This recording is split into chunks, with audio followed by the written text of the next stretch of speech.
자, 질문 하나 드리고 말씀 시작하겠습니다. 사랑하는 성도 여러분, 여러분은 하나님 안에서 자유하십니까? 어떻습니까? 우리가 정말 잘 아는 구절이 하나 있습니다. 요한복음 8장 32절인데요. 제가 읽어드릴게요. 진리를 알지니 진리가 너희를 자유롭게 하리라.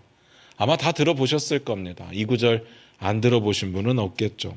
진리가 우리를 자유롭게 한다고 이야기를 합니다. 그러니까 여러분들께 여쭙는 겁니다. 자유하십니까? 정말 자유해지셨습니까? 아니, 그 전에 자유한가를 여쭙기 전에 진리가 뭘까요? 진리가 뭐길래 우리를 자유롭게 해줄 수 있을까요? 바로 전 구절에 이렇게 기록되어 있는데 이것도 제가 읽어드릴게요. 요한복음 8장 31절인데 여러분은 화면 보세요. 그러므로 예수께서 자기를 믿은 유대인들에게 이르시되 너희가 내 말에 거하면 참으로 내 제자가 되고, 예수님의 말씀 안에 거하면 참 제자가 되고 그 다음에 하신 이야기가 진리를 알게 된다는 거예요. 그래서 진리를 알게 되면 우리가 자유롭게 된다는 겁니다. 그러면 예수님의 말씀 안에 거하면 진리를 안다는 뜻이거든요. 중요한 건 진리가 뭐냐는 겁니다. 이 진리가 뭔지를 알면 우리가 자유로울 수 있을 것 같아요. 아까 뭐라고 했다고요? 예수님의 말씀 안에 거하면 진리를 안다. 그러면 진리는 예수님의 말씀이에요. 그러면 이 예수님의 말씀, 수많은 말씀들을 하셨을 텐데 어떤 말씀을 말씀하시느냐? 하나님의 그리스도를 통한 구속의 사역을 의미하는 겁니다. 그것이 예수님께서 이 땅에 오셔서 가르치셨던 하나님 나라잖아요. 예수님께서 가르치셨던 내용과 예수님께서 베푸셨던 모든 기적이 다 한 곳을 향한다고 했는데 하나님의 구속사역을 향하고 있죠. 예수님의 십자가의 죽음을 향하고 있습니다. 그게 진리입니다. 그러면 우리 중에 이 내용을 모르는 사람들은 아마 없을 거예요. 여러분 다 예수 믿고 구원 받으셨으니까 이 자리에 나와서 예배를 드리시는 거잖아요. 이걸 모르실 리는 없습니다. 지금까지 이렇게 물었을 때 바로 답이 안 나오도록 정리가 안 된 거지 모르는 사람은 없어요. 그러니까 묻는 겁니다. 우린 다 진리를 알고 있는데 그래서 자유하시냐? 여러분들의 신앙생활이 자유하십니까? 아닌가요? 그렇다면 우리는 진리를 아는데 왜 자유하지 않을까? 많은 사람들을 만나다 보면 이런 이야기를 해요. 예수 믿기 전에는 내 맘대로 살았는데 예수 믿은 이후에는 내 맘대로 살 수가 없다. 그래서 오히려 더 자유하지 않다고 생각하시는 분들이 많아요. 오히려 뭔가 더 정형화된 틀 가운데에 갇혀 지내는 것처럼 느껴질 때가 있더라는 거죠. 할 것도 많고 또 하지 말아야 될 것도 많고 또 할 것을 잘하면 교만함 가운데 빠지고 하지 말아야 될 것을 하거나 할 것을 못하면 죄책감 가운데 빠지고 우리의 신앙생활이 맨날 이 반복을 하다 보니까 자유함이 없게 느껴질 때가 있더라는 겁니다. 오늘 말씀 같이 보면서 그 이야기 나눠보도록 하겠습니다. 사무엘상 8장 10절입니다. 같이 한번 읽어보겠습니다. 시작. 사무엘이 왕을 요구하는 백성에게 여호와의 모든 말씀을 말하여. 오늘 말씀이 이렇게 시작을 했어요. 사무엘이 왕을 요구하는 백성에게 하나님의 모든 말씀을 말했다. 그렇다면 지금부터는 사무엘이 전하는 이야기가 사무엘 자신의 이야기가 아니라 하나님의 말씀을 그대로 전달하는 것이라는 뜻일 겁니다. 이 부분을 꼭 기억하시면서 오늘 말씀을 보시도록 하겠습니다. 일단 처음에 보니까 왕을 요구하는 백성이라고 했습니다. 그렇다면 지난주에 우리가 봤던 내용의 연장선상에 있는 내용일 겁니다. 사무엘이 나이가 들었죠. 그래서 아들들을 사사로 세워요. 그런데 아들들이 사사 역할을 제대로 하지 못했다는 내용이 있었어요. 아들들이 어떻게 했길래 아버지를 닮지 않고 이렇게 사사 역할을 감당하지 못했느냐? 아버지 사무엘처럼 하나님 앞에 정직하지 못했다는 거죠. 뿐만 아니라 뇌물을 받았어요. 뇌물을 받고 그 뇌물에 따라 재판을 굽게 했다고 성경에 기록되어 있습니다. 엉망이죠. 재판장인데 뇌물 받고 재판을 하면 그 재판장은 쓸모가 없는 거죠. 자꾸 그렇게 하다 보니까 사무엘은 나이가 들었고 아들들은 자격이 없고 자꾸 그렇게 하다 보니까 이스라엘 백성들 가운데 생기는 하나의 감정선이 있었어요. 그게 뭐냐면 불안함이었습니다. 불안해지니까 이렇게 요구하기 시작한 겁니다. 우리에게 왕이 필요합니다. 우리에게 왕을 주세요. 왕을 달라는 이야기가 뭔 이야기라고 했습니까? 두 가지 말씀드렸어요. 불안하니까 우리가 왕이 되고 싶습니다. 하나님처럼 되고 싶습니다. 하나님처럼 왕의 역할을 하고 싶습니다. 두 번째는 불안하니까 우리도 다른 나라 사람들처럼 강하고 싶습니다. 다른 나라 사람들처럼 살고 싶습니다. 라는 뜻이라고 했습니다. 그런데 이 이야기를 들었을 때 사실 사무엘은 굉장히 기뻐하지 않았거든요. 엄청 기분이 나빴다는 뜻이거든요. 그런데 오히려 하나님은 화를 내실 줄 알았는데 화를 안 내십니다. 그리고 그의 요구대로, 그들의 요구대로 왕의 제도를 허락해 주라고 말씀을 하시죠. 지난주에 봤던 내용이 여기까지였어요. 그런데 지난주에 제가 내용이 길어서 미처 말씀을 못 드렸던 내용이 있었습니다. 이 내용을 오해하시면 안 돼요. 하나님께서 화를 안 내셨다는 거지 왕의 제도를 허락하시는 것이 하나님이 엄청 기쁘셨다는 뜻은 아니었습니다. 그들은 하나님을 버린 거예요. 하나님의 자리에 자기들 중에 왕을 세우겠다는 뜻이었습니다. 그래서 왕을 달라고 요구한 거고 하나님께서는 그들의 기도에 응답해 주시는 것처럼 그들의 요구에 대답을 해 주신 겁니다. 그럼 결과적으로는 자기들의 소원대로 된 거잖아요. 그러면 허락받았던 왕의 제도가 그들에게 복이었을까? 그렇지 않다는 뜻입니다. 이건 오히려 그들에게는 고난이 시작되었다라는 뜻입니다. 그래서 지난주에 맨 마지막 구절이 이거였어요. 하나님께서 이렇게 말씀을 하십니다. 사무엘상 8장 9절입니다. 같이 한번 화면 보시면서 읽어보도록 하겠습니다. 같이 읽겠습니다. 시작. 그러므로 그들의 말을 듣되 너는 그들에게 엄히 경고하고 그들을 다스릴 왕의 제도를 가르치라. 뭐라고 했습니까? 그들에게 엄히 경고해라. 그러니까 하나님께서 지금 왕의 제도를 허락해 주시는데 경고를 하라고 이야기를 하시는 거예요. 그리고 왕의 제도가 뭔지를 분명하게 가르쳐줘라 라고 이야기를 합니다. 이게 단순하게 기도하고 응답받았던 내용처럼 보이지는 않잖아요. 이 가운데 하나님의 경고가 있습니다. 오늘 본문이 그 경고의 내용이라는 뜻입니다. 왕의 제도가 뭔지 아느냐? 그 내용을 이제부터 소개할 겁니다. 사무엘상 8장 11절부터 12절입니다. 같이 읽겠습니다. 시작. 이르되 너희를 다스릴 왕의 제도는 이러하니라. 그가 너희 아들들을 데려다가 그의 병거와 말을 어거하게 하리니 그들이 그 병거 앞에서 달릴 것이며 그가 또 너희의 아들들을 1000부장과 50부장을 삼을 것이며 자기 밭을 갈게 하고 자기 추수를 하게 할 것이며 자기 무기와 병거의 장비도 만들게 할 것이며 너희를 다스릴 왕의 제도는 이러하대요. 왕의 제도라는 말이 참 재밌는 말인데 이 말이 NIV라고 하는 영어 성경에 보면 굉장히 성경의 의미에 가깝게 번역을 한 것 같아요. 그래서 제가 영어 성경을 다시 한국말로 직역을 해서 좀 옮겨봤습니다. 어떤 내용이냐? 너희를 다스릴 왕은 자신의 권리로서 이런 것들을 너희에게 요구할 거다라는 뜻입니다. 이게 무슨 말인가 하면 왕의 제도가 우리가 생각하는 대로 시스템에 문제가 있다라는 이야기가 아닙니다. 물론 왕의 제도가 완벽하다는 뜻도 아니고 문제가 없다는 뜻도 아니에요. 제 이야기는 하나님께서 지금 말씀하시는 것이 왕의 제도의 허점에 대해서 내가 지금부터 얘기해 줄게 그런 뜻이 아니라는 이야기입니다. 왕이 왕의 권리를 요구하게 될 거다라는 이야기예요. 그러니까 왕의 제도는 결국 왕의 권리라는 의미입니다. 이 권리가 너희들에게는 굉장히 무겁게 느껴질 거야 라고 경고하시는 겁니다. 이 관점에서 우리는 보도록 하겠습니다. 시스템의 관점이 아닌 왕의 권리의 관점에서 볼 겁니다. 도대체 왕이 어떤 권리를 요구할까요? 첫 번째로 왕이 너희 아들들을 데려다가 병거와 말을 어거하게 할 거래요.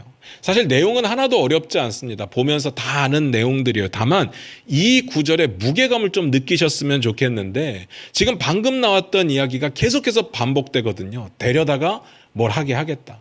데려다가 뭐 하겠다라는 이야기가 계속 반복돼요. 그럼 이 데려다가라는 단어의 의미를 정확하게 이해할 필요가 있습니다. 이게 무슨 뜻이냐? 그냥 단순하게 보면 취하다라는 뜻인데 이게 단순하지가 않습니다. 이걸 원어적인 의미로 깊게 들어가서 보면 강제로 빼앗다라는 뜻입니다.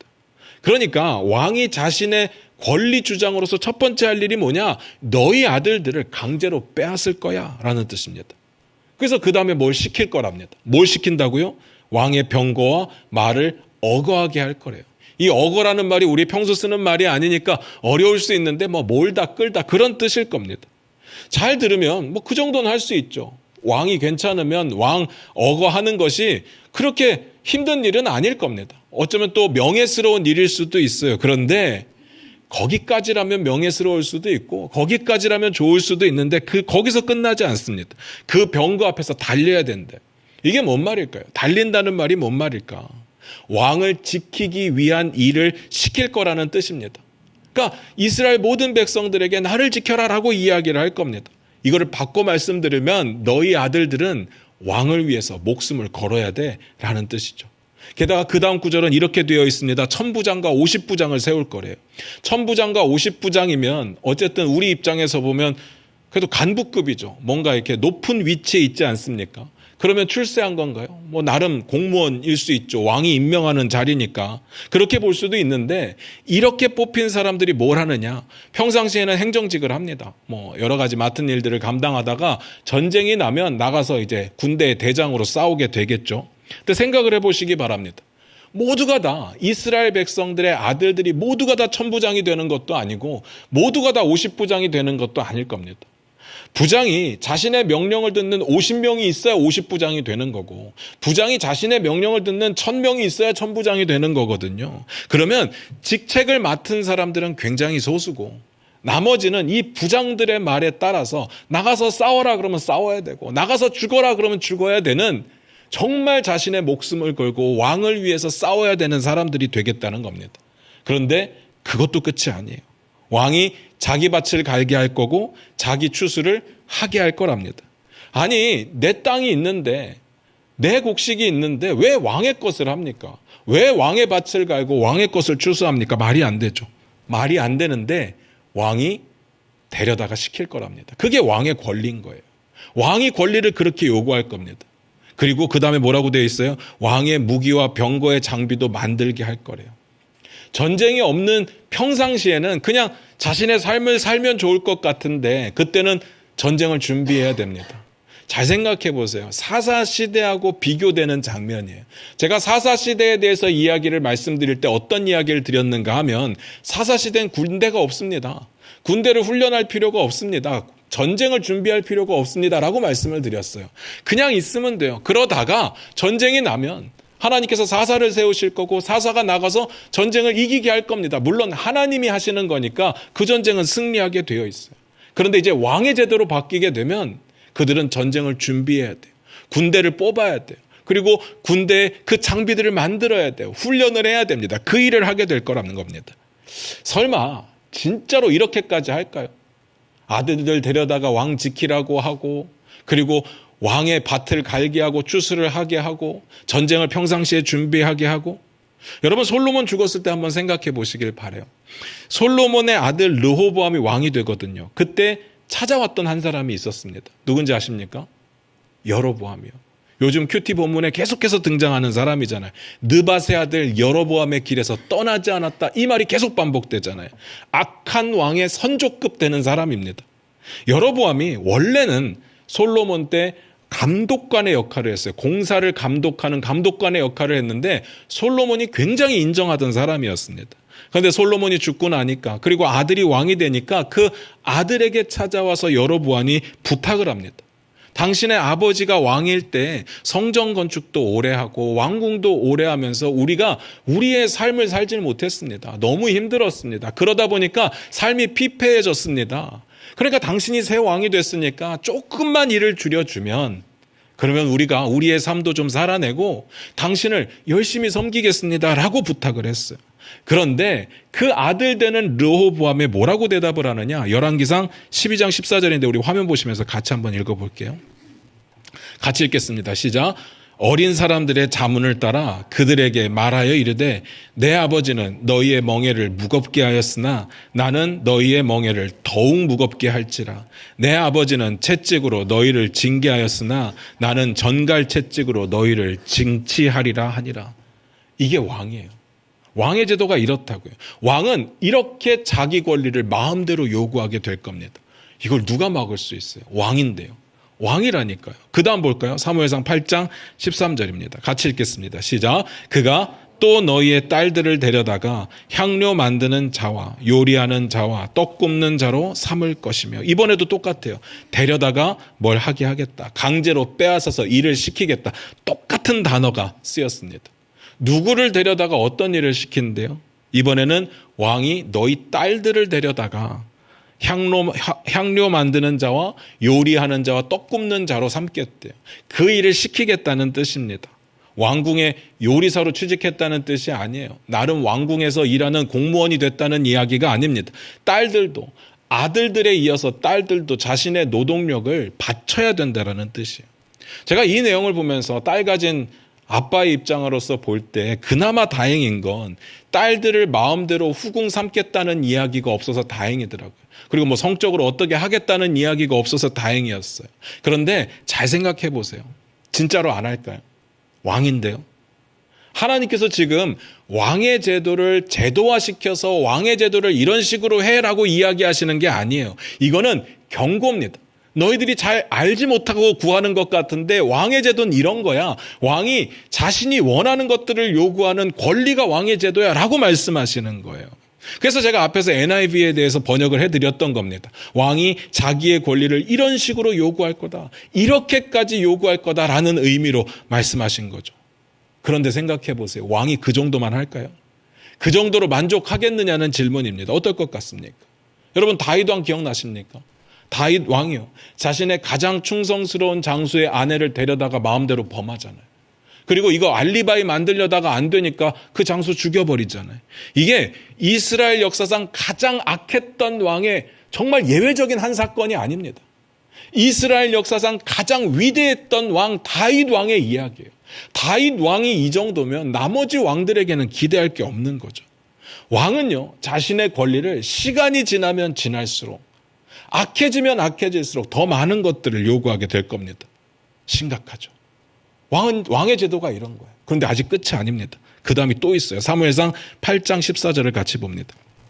같이 읽겠습니다. 시작. 그가 또 너희의 밭과 포도원과 감람원에서 제일 좋은 것을 가져다가 자기의 신하들에게 줄 것이며, 이번에도 똑같아요. 데려다가 뭘 하게 하겠다. 강제로 빼앗아서 뭘 하겠다. 물론 땅이기 때문에 데려다가라고 말하지 않았고 가져다가라고 번역을 했던 거예요. 정확하게 같은 단어가 쓰였습니다. 너희의 밭 중에서, 포도원 중에서, 감람원 중에서 제일 좋은 것을 가져가겠다. 원래 땅은요, 왕이라도 어쩔 수가 없습니다. 이건 율법이에요. 그래서 이스라엘 역사상 가장 악했던 왕으로 불리는 아합 왕이 자신의 왕궁 옆에 포도원 하나를 보고 너무 마음에 들어서 갖고 싶어 해요. 누구 건지 봤더니 나봇이라는 사람 거래요. 그런데 나봇이 안 준대요. 가장 악하고 가장 그나마 북왕국 이스라엘에서 강력했던 아합 왕인데 안 준대요. 이 나봇이 간땡이가 부은 게 아닙니다. 율법이 그랬어요. 왕이라도 땅은 빼앗아 갈 수가 없어요. 그런데 그렇다고 못 가져갔나요? 그렇진 않아요. 왕비 이세벨이 어떻게든 빼앗아 갑니다. 거짓 증인들을 세우고 그래서 나봇을 죽인 후에 그리고 빼앗죠. 그게 왕이 하는 겁니다. 왕의 권력이에요. 왕은 하고 싶은 대로 할 겁니다. 하나님의 경고예요. 왕이 정상적이라면, 왕이 정직하다면 이런 일은 없을 겁니다. 그런데 여러분 아시잖아요. 이스라엘 역사 가운데 정직한 왕이 몇 명이나 있습니까? 많이 없어요. 많이 없거든요. 다 이렇게 할 겁니다. 왕의 제도가 들어서면 이제 내게 아닙니다. 좋아 보이는 거 왕이 가져갈 겁니다. 누가 열심히 일합니까? 누가 열심히 해서 일해서 좋은 걸 가집니까? 좋은 걸 가지면 왕이 가져갈 건데 점점 더 삶은 피폐해져 갈 겁니다. 그런데도 끝이 아니에요. 그 다음이 또 있습니다. 사무엘상 8장 15절입니다. 같이 읽겠습니다. 시작. 그가 또 너희의 곡식과 포도원 소산의 11조를 거두어 자기의 관리와 신하에게 줄 것이며, 이번에는 데려다가 뭘 하게 하겠다라는 단어는 안 쓰였어요. 똑같은 단어는 안 쓰였습니다. 그렇지만 의미적으로는 같잖아요. 거두어서 주겠다. 밭을 빼앗아 간다고 했잖아요. 좋은 것 있으면 다 가져갈 거예요. 그런데 그것도 모자라서 너희가 열심히 일해서 거두는 밭의 소산의 10%는 가져가겠다 라는 이야기입니다. 뭐 세금의 개념이겠죠. 17절에는 이런 내용도 있어요. 같이 한번 읽어볼게요. 사무엘상 8장 17절입니다. 같이 읽겠습니다. 시작. 너희의 양떼의 10분의 1을 거두어 가리니, 거기까지만 볼게요. 양떼의 10분의 1도 거둬간대요. 밭에 추수한 것의 10분의 1도 가져가고 양떼의 10분의 1도 가져가고 다 가져갈 겁니다. 도대체 얼마를 빼앗아 가는 걸까? 어마어마하죠. 사실 왕이 있기 전에는요, 하나님께만 드리면 돼요. 하나님께 11조 드려야 되잖아요. 근데 구약 성경에 나와 있는 11조가 우리가 생각하는 10%가 아닌 거 아시죠? 추수한 것에 대한 10%를 내게 되어 있어요. 그리고 끝나는 게 아니라 남은 것의 10%를 또 내요. 그럼 몇 퍼센트죠? 몇 프로요? 잘 생각을 해보세요. 거둔 게 100이 있어요. 거기서 10%를 냈어요. 그리고 나머지 것의 10%를 또 내요. 몇 퍼센트라고요? 예, 9%. 합치면 19%를 내게 돼요. 그리고 이것저것 재물을 더하면 한 22% 정도가 된다고 해요. 그때는 하나님께만 그렇게 드리면 돼요. 그러면 그걸로 가난한 사람도 돕고 성전도 보수하고 유지하고 제사장들과 레인들의 월급도 주고 이런 걸로 사용할 수 있었습니다. 근데 이제 왕이 들어서면, 왕의 제도가 들어오면 왕에게 또 10%를 내야 돼요. 근데 10%만 내는 게 아니라 앞에 다 봤잖아요. 아들들은 노동력을 내야 되고 딸들도 노동력을 내야 되고 좋은 거 있으면 다 갖다 바쳐야 되고 빼앗아 갈 겁니다.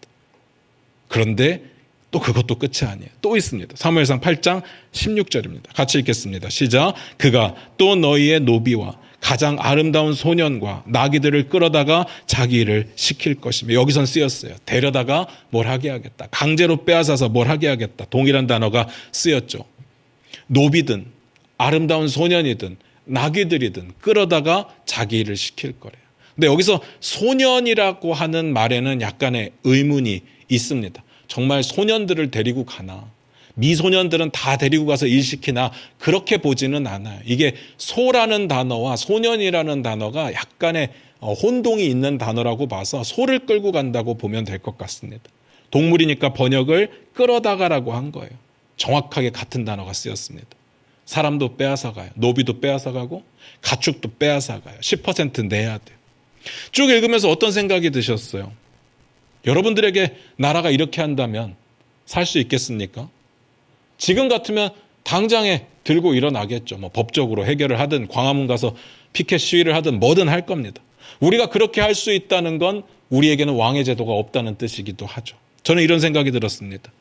백성들에게 뭐가 남을까? 정말 이 정도면 뭐가 남을까? 왕을 위해 목숨을 바쳐야 돼요. 왕을 위해 노동력도 바쳐야 돼요. 왕을 위해 재산도 내어놓아야 돼요. 왕을 위해 소득의 10분의 1도 내어놓아야 되고 왕을 위해 가축도 10%를 내어놓아야 돼요.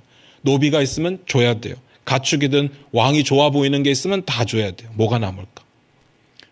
뭐가 남을까요? 누가 열심히 일할까요? 열심히 일해서 좋아 보이는 거 가지면 빼앗길 텐데. 그러니까 삶은 더 팍팍해지는 거예요. 이게 왕의 권리예요. 이 정도면 북한의 김정은 같은 느낌이 드는 거예요. 갖고 싶은 거 다 가질 수 있으니까. 그러면서 드는 생각입니다. 이걸 왜 하고 싶지? 안 그렇습니까? 이게 왕의 제도라면, 이들이 원하는 왕의 제도라면 이걸 왜 하고 싶을까? 굳이 이렇게까지 하고 싶을까? 이들은 도대체 왕을 왜 원하는 걸까? 왜 하나님과 같이 되고 싶었고 왜 다른 민족들과 같이 살고 싶었을까? 정말 이 정도를 감수하고서라도 가져야 될 만한 것이 왕의 제도였을까? 이유가 뭘까요? 도대체 이런 것들을 다 포기해도 되고 왕만 있으면 된다라고 하는 이유가 뭘까? 그 부분을 고민해 봤습니다. 뭘 것 같습니까? 결국은 자유함이었습니다. 자유함. 자기들 멋대로 하고 싶었던 자유함. 하나님 밑에 있으면, 하나님의 백성이 되면 왜 그렇게 하나님의 구속이 심한지 몰라요. 하지 말라는 것도 많고 하라는 것도 많고 뭐만 하면 죄라고 이야기하고 항상 힘들게 하니까. 그리고 조금만 잘못하면 적들이 침략을 해갖고 어렵게 만드니까 우리에게 자유가 필요하다고 생각한 거죠. 자유는요, 대가가 필요하잖아요. 자유를 얻기 위해서라면 손해보는 것도 있어야 되잖아요. 그러니까 이 정도는 우리가 누릴 수 있는 자유함의 대가라고 생각을 한 거예요. 근데 중요한 건 이게 진짜 자유일까? 라는 거죠. 사무엘은요, 왕의 제도에 대해서 이렇게 결론을 내렸습니다. 사무엘상 8장 17절이에요. 같이 읽겠습니다. 시작. 너희의 양떼의 10분의 1을 거두어 가리니 너희가 그의 종이 될 것이라. 너희가 그의 종이 된대요. 이 이야기를 왜 해요? 그들이 자유하고 싶었으니까요. 그런데 왕의 제도가 들어서면 너희는 종이 될 거래요. 아무런 자유가 없을 거다, 그 뜻이죠. 생각해 보세요. 종이 무슨 자유가 있어요? 종이 마음대로 할 수 있는 게 있어요. 예수님께서 비유 가운데 말씀하신 게 있잖아요. 종은요, 밖에 가서 열심히 일하고 돌아와서도 자기 밥을 먹는 게 아니라 주인의 밥을 차려주고 그 다음 시간이 남으면 먹는 거예요. 종은 그런 거예요. 자유가 없습니다. 그들은요, 자원하여 종이 되는 꼴이 된 거예요. 그들은 모든 대가를 치르고서라도 자유해지고 싶었는데 자유를 빼앗기게 되는 결과를 얻게 되는 꼴인 거죠. 그게 왕의 제도입니다. 그게 왕의 특권이에요. 그런데 여기서 끝이 아닙니다. 또 있습니다. 제일 중요한 게 하나 남았어요. 앞에서 봤던 내용들은 이 내용에 비하면 아무것도 아닙니다. 사무엘상 8장 18절입니다. 같이 한번 읽을게요. 같이 읽겠습니다. 시작. 그날에 너희는 너희가 택한 왕으로 말미암아 부르짖되 그날에 여호와께서 너희에게 응답하지 아니하시리라 하니. 그날에는 언젠지 모르겠어요. 그냥 왕이 힘들게 하는 어떤 때가 되는 것 같아요. 그날이 되어서 왕이 힘들게 하니까 하나님께 부르짖어도 하나님께서 선을 그으셨습니다. 이제 하나님께서 너희에게 응답하지 않으실 거래요. 이게 가장 충격 아닙니까? 앞에서 뭐 뺏기고 뭐 줘야 되고 이런 것들은요, 하나님을 믿고 있으면 하나님 안에서 충분히 해결할 수 있는 부분인데 이런 것들 때문에 힘들어서 부르짖어도 하나님이 응답하지 않는데요. 왕의 제도가 오기 전에 바로 사사시대라고 말씀드렸는데 사사시대는 어떤 느낌이었는가 하면 이스라엘 백성들이 죄를 지으면 하나님께서 징계하시죠. 주변의 민족들을 일으켜서 이스라엘을 침략하게 하세요. 그때 사사를 일으키십니다. 응답을 해주신다는 이야기예요. 그들의 고난에 반응하시는 겁니다. 그들이 부르짖을 때 응답하시겠다고 말씀을 하신 거예요. 그래서 다시 구원하시고 다시 평화를 찾게 하시고 이 일이 반복되어서 패턴이라고 말씀드린 거잖아요. 그런데 왕의 제도가 시작되면 그들이 힘들어서 부르짖어도 그들의 고난의 모습이 고통의 소리가 울부짖음을 하나님이 응답하지 않겠다. 왜 그럴까요? 이미 왕이 있으니까요.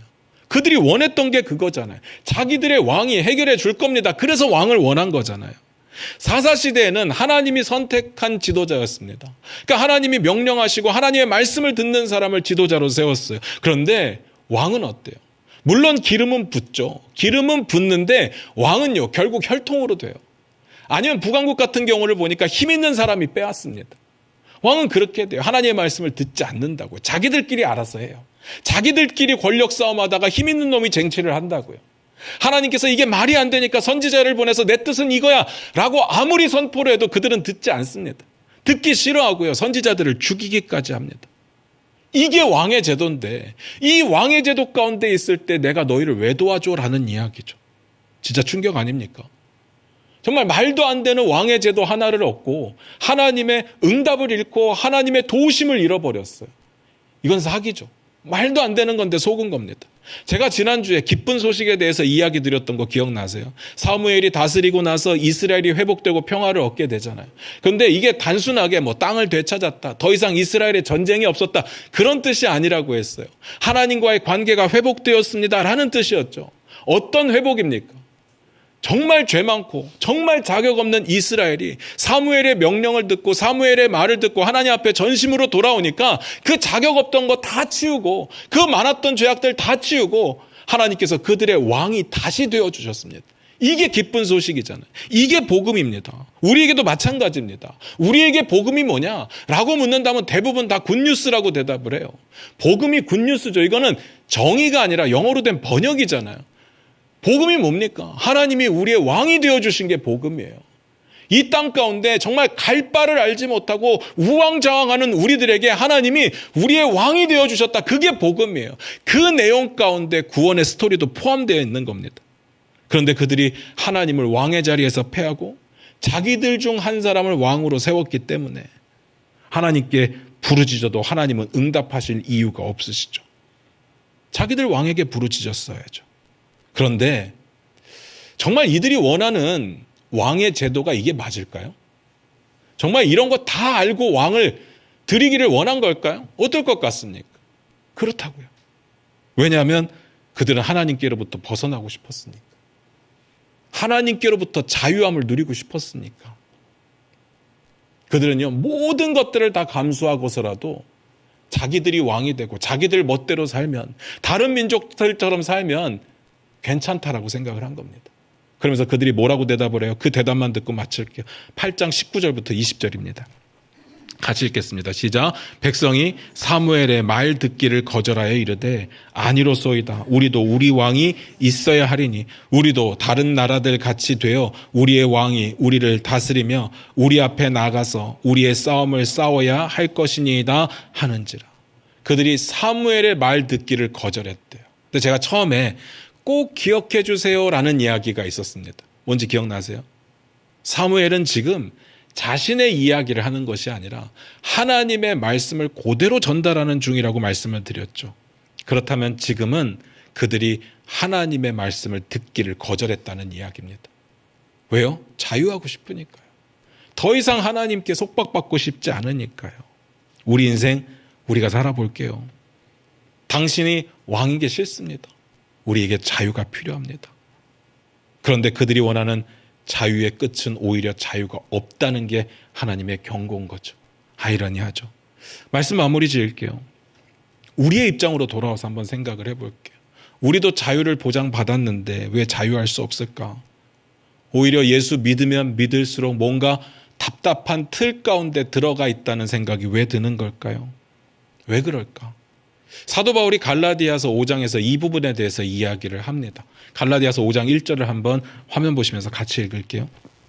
같이 읽겠습니다. 시작. 그리스도께서 우리를 자유롭게 하려고 자유를 주셨으니 그러므로 굳건하게 서서 다시는 종의 멍에를 매지 말라. 그리스도께서 우리를 자유롭게 하려고 자유를 주셨대요. 그러니까 예수님께서 십자가에 달려 돌아가신 이유가 우리를 자유롭게 하기 위한 거예요. 그런데 우리는 왜 자유가 없을까요? 뭔가 구속받는 것 같은 느낌이 들까요? 갈라디아서 5장이 다 그런 내용이에요. 왜 자유하지 못하냐? 두 가지로 이야기를 합니다. 첫 번째는 율법 때문이래요. 잘 생각해 보세요. 이스라엘 백성들에게 율법 좀 잘 지키라고 그렇게 말을 할 때는 구약에 보니까 아무도 안 지켜요. 하나님의 법을 무시합니다. 그런데 예수님께서 십자가에 달려 돌아가실 때 성소와 지성소를 가르던 휘장이 위로부터 아래로 찢어지잖아요. 더 이상 성전에서의 제사가 의미가 없어진 겁니다. 율법적으로 드리는 제사는 의미가 없어진 거예요. 그런데 그러고 나니까 또 율법을 가지고 와서 지키자고 계속해서 이야기를 하는 거예요. 초대교회의 가장 큰 율법의 문제는 뭐였는가 하면 할례였습니다. 이방인들이 교회 안으로 막 들어오고 나니까 유대인들이 이게 뭔가 안 되겠는 거예요. 그래서 이방인들에게도 계속 할례를 요구했습니다. 그게 법이라고. 그래야 구원받는다고. 그래야 하나님의 백성이 된다고. 계속해서 요구를 하는 거예요. 그래서 사도 바울이 이 이야기를 먼저 하는 겁니다. 갈라디아서 5장 6절입니다. 같이 읽겠습니다. 화면 보시면서 같이 읽을게요. 시작. 그리스도 예수 안에서 할례나 무할례나 효력이 없으되 사랑으로서 역사하는 믿음뿐이니라. 할례나 무할례나 그리스도 안에서는 아무 효력이 없대요. 이걸 가지고 싸우고 다투고 아무 의미가 없다는 이야기입니다. 그런데 잘 보셔야 돼요. 사도 바울이 이렇게 이야기하지 않았어요. 할례가 그리스도 안에서 효력이 없다라고 이야기하지 않았어요. 할례나 무할례나 다 효력이 없다고 말을 해요. 우리가 생각하는 틀 자체가 잘못됐다는 이야기입니다. 이걸 좀 이해하기 쉽게 우리가 전통을 지키는 것들로 한번 생각을 해볼게요. 교회 안에도 전통이 되게 많잖아요. 제가 여러 차례 설명을 드렸습니다. 정말 성경과 아무 상관없는 전통들이 굉장히 많아요. 그런데 이렇게 주장하는 거예요. 우린 전통을 지켜야 됩니다. 그래야 하나님의 백성이고 하나님의 거듭난 자들입니다. 라고 말하는 게 효력이 없다는 겁니다. 그건 의미가 없어요. 그냥 신앙생활을 하는데 도움이 되는 거지 구원하고 아무 상관없고 우리의 신앙의 수준을 평가하는 기준도 되지 않아요. 그런데 이걸 아셔야 돼요. 정반대로 이게 아니기 때문에 계속해서 전통은 깨트려야 됩니다. 라고 주장하는 것도 아무 의미가 없어요. 전통만 보면 교회에 있는 어떤 법칙만 보면 깨트려야 된다라고 하는 것도 의미가 없어요. 그것 자체가 새로운 하나의 율법이 되는 거예요. 우리는 뭘 하거나 뭘 안 하거나 그걸로 자유를 얻을 수가 없습니다. 근데 우리의 마음 가운데 왜 맨날 이런 생각이 드느냐? 뭘 하면 자유로워질 것 같고 뭘 안 하면 힘들 것 같고라는 우리의 마음 가운데 생각이 있기 때문이에요. 이런 율법으로는 이런 전통으로는 자유함을 느끼지 못합니다. 누리지 못합니다. 그런데 우리는 자유함을 누리기 위해서 오히려 전통 속으로 들어가요. 이미 예수님의 십자가 가운데 끝나버렸던 그 제사의 모습으로 돌아가려고 해요. 자꾸 교회는 성전이라고 이야기를 하고 목사는 제사장이라고 이야기를 하고 예배는 제사라고 이야기를 하면서 이전으로 돌아가려고 합니다. 그런데 그런 걸로는 돌아갈 수가 없죠. 뭐라고 이야기를 했습니까? 사랑으로서 하는 믿음뿐이다. 사랑으로 역사하는 믿음밖에는 없다라고 이야기를 합니다. 이게 안 되면 자유함이 없다고요. 두 번째는요. 우리의 자유함에 대한 개념이 달라서 그래요. 우리가 생각하는 자유함은 뭡니까? 하고 싶은 거 마음대로 하는 거. 이게 자유잖아요. 우린 이 자유가 필요한 거잖아요. 그런데 잘 생각해 보세요. 세상에 그런 자유는 없어요. 내 마음대로 할 수 있는 자유가 어디 있습니까? 한 사람도 내 마음대로 할 수가 없을 거예요. 무슨 말인지 아시죠? 갈라디아서 5장 19절부터 21절을 같이 한번 읽어볼게요. 같이 읽겠습니다. 시작. 육체의 일은 분명하니 곧 음행과 더러운 것과 호색과 우상 숭배와 주술과 원수 맺는 것과 분쟁과 시기와 분냄과 당짓는 것과 분열함과 이단과 투기와 술 취함과 방탕함과 또 그와 같은 것들이라. 전에 너희에게 경계한 것 같이 경계하노니 이런 일을 하는 자들은 하나님의 나라를 유업으로 받지 못할 것이요. 잘 생각하세요. 우리가 자유를 뭐라고 생각했는 거였나 하면 이런 걸 마음대로 할 수 있는 게 자유라고 생각을 했어요.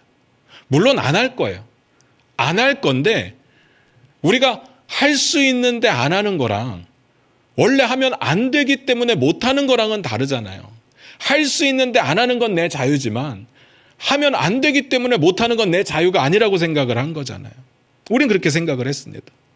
내 마음대로 할 수 있지만 나는 예수 믿는 사람이니까.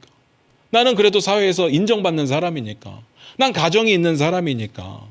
할 수 있는 건 내 자유지만 내가 높은 도덕성을 가지고 난 안 하고 있어 라고 이야기를 하는 거죠. 그래서 내가 내 스스로 죄를 지을 수 있지만 안 지으니까 나는 괜찮다 라고 스스로의 의의를 주장하는 겁니다.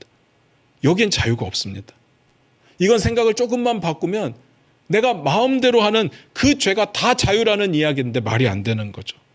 잘 생각하세요. 이건 건강한 내 자아가 원하는 게 아니에요. 뭐라고 했습니까? 육체의 일이라고 했습니다. 육체의 일이 이런 거예요.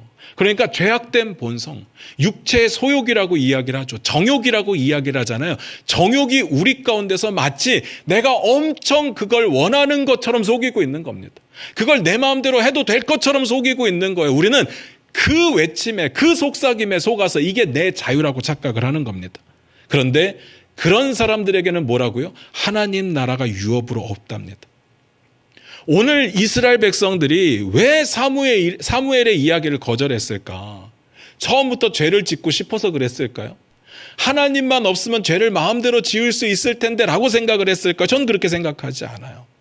이건 자유함의 영역이라고 생각을 했을 거예요. 하나님이 시켜서 하는 게 아니라 우리 괜찮은 사람들이니까 이제 수준이 어느 정도 올라왔으니까 우리가 알아서 지킬게요 라고 생각을 했을 겁니다. 알아서 스스로 잘 살 수 있을 거라고 생각한 거예요.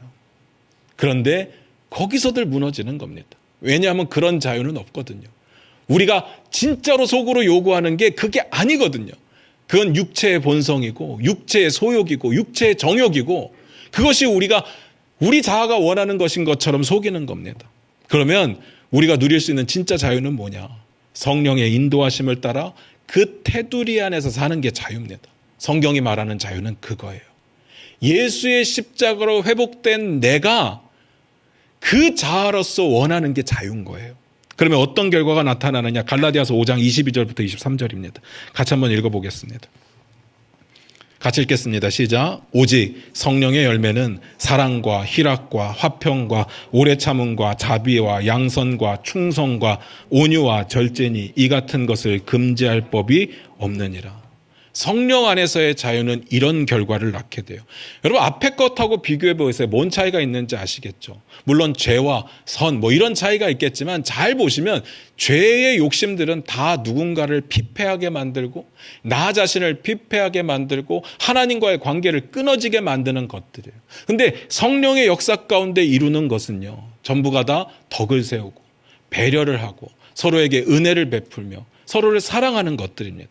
뭔 차이가 있는지 아시겠죠? 이렇게 하면 하나님 안에 있는 거예요. 진짜 자유는 내 마음대로 하는 게 자유가 아닙니다. 우리가 마음대로 할 수 있는데 내 도덕성을 믿고 안 하는 게 자유가 아닙니다. 하나님과의 깊은 관계 가운데 성령의 인도하심을 따라 살아가며 자발적으로 기뻐하며 만족하며 살아가는 것이 자유죠. 성경은요. 그냥 자유를 말한 적이 단 한 번도 없어요. 너네 자유롭게 살아라 그냥 말한 적이 없어요. 성경에서 말하는 자유에는 항상 전제가 있습니다. 하나님 안에서, 그리스도 안에서, 성령 안에서. 우리가 누리는 자유가 뭐냐? 죄로부터의 자유예요. 율법으로부터의 자유입니다. 심판으로부터의 자유예요. 죄값으로부터의 자유입니다. 여기에 우리가 그냥 얻을 수 있는 게 있나요? 없어요. 그리스도 안에서, 하나님 안에서, 성령 안에서 우리가 자유를 누리는 겁니다. 제발 착각하지 마시기 바랍니다. 하고 싶은 대로 하는 건 자유가 아닌 거예요. 그냥 간단하게 말씀드릴게요. 세상에 그런 자유는 없어요. 어느 누군가가 있다고 가정을 하고요. 그 사람이 내가 하고 싶은 대로 하는 게 자유야, 나는 그렇게 생각해 라고 말을 했다고 가정을 해볼게요.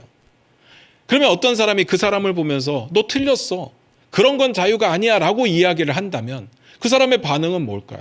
너는 나에게 그렇게 틀렸다고 말할 자유가 없어 라고 이야기를 할 겁니다. 자기는 자유로운데 남은 자유롭지 못하죠. 왜냐하면 나를 바꾸려고 했으니까, 나를 틀렸다고 했으니까. 서로 자기의 말 가운데 모순이 생기는 거예요. 그런 자유는 존재하지 않아요. 진짜 자유는요, 그리스도 안에서만 누릴 수 있습니다. 그리스도 안에서, 성령 안에서, 하나님의 인도하심 안에서 누릴 수 있는 게 자유예요. 그 자유를 누리고 살 때에 우리의 삶에 사랑과 희락과 화평과 오래 참음과 자비와 양성과 충성과 온유와 절제의 놀라운 결과들이 나타나는 겁니다. 그게 자유의 결과죠. 오늘 이스라엘 백성들이 원했던 건요, 자유가 아닙니다.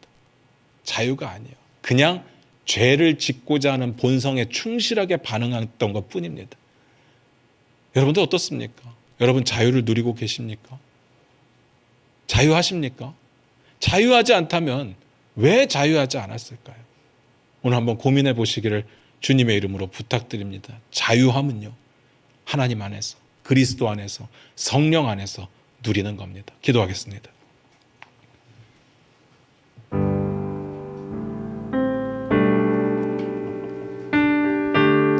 오늘 반주 들으시면서 잠깐 한번 기도했으면 좋겠습니다.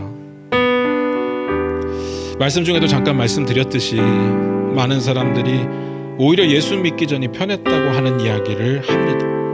예수 믿으면 오히려 할 것도 많고 하지 말아야 될 것도 많고 자유가 없다고 생각을 하죠. 그리고 내 인생 내 마음대로 못하는데 그게 내 인생이냐라고 말하는 사람도 있죠. 하나님의 왕되심을 탐탁지 않게 생각하는 경우들이 있습니다. 우리는 어떻습니까? 우리가 말로는 그렇게 말하지는 않았을 겁니다. 그런데 우리의 삶의 모습을 한번 보십시오. 정말 하나님의 왕되심을 인정하고 살아갑니까? 아니면 내가 주인 되어서 내 마음대로 하고 살아갑니까? 내가 주인 되어서 내 마음대로 살고 늘 죄책감 가운데 살고 있지는 않습니까? 우리는 자유를 원하는데 잘못된 자유를 원하고 있는 경우가 많습니다. 우리 이 시간 정말 하나님 안에서 누리는 자유를 경험하기를 원합니다. 그리스도 안에서 누리는 자유를 경험하기를 원합니다. 성령 안에서 누리는 자유를 경험하기를 원합니다. 우리 다 같이 그렇게 고백하며 기도하며 나아갔으면 좋겠습니다. 하나님께서 허락하시는 자유만이 참 자유임을 깨닫기를 원합니다. 우리 다 같이 그렇게 기도하며 나아갑니다. 기도하겠습니다.